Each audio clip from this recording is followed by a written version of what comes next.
Your Daily 180, 180 seconds of pure Bible study. Can we accomplish the will of God in this world that's so messed up?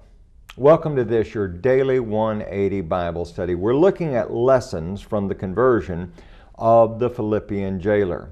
And I want you to join me in verse number 26, and we're going to read down to about verse number 30.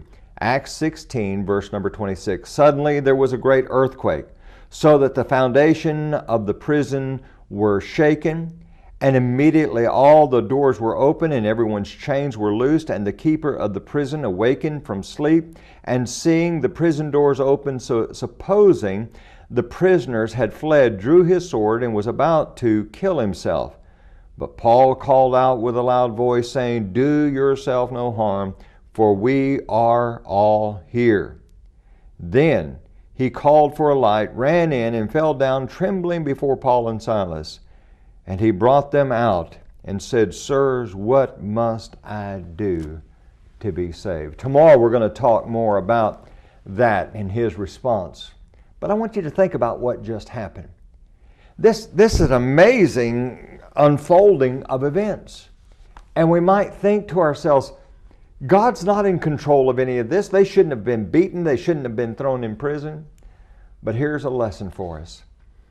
And that is that God's providence is bigger than the moment. You see, just like Paul was forbidden to go into Asia and Bithynia and preach the gospel, here God knew that Paul had an appointment with the Philippian jailer. Did God cause Paul and Silas to be beaten? No, I don't think we can make that argument, but he certainly did allow it. And he realized that the kingdom would be advanced. And there's a wonderful passage of Scripture that should mean a lot to us, because there are those times when we feel beaten, we feel imprisoned, we feel like life is not fair, it feels like God is out of control and nothing's working, and we need to remember Romans 8 and verse 28. Romans 8 and verse 28 says, "And we know that all things work together for good to those who love God, to those who are called according to His purpose." The verse doesn't say that all things are good. Was it good that Paul and Silas were beaten? No. Was it good that they were thrown in prison? No. But God can take a horrible, rotten situation and He can bring about good. But the key is we must be submissive.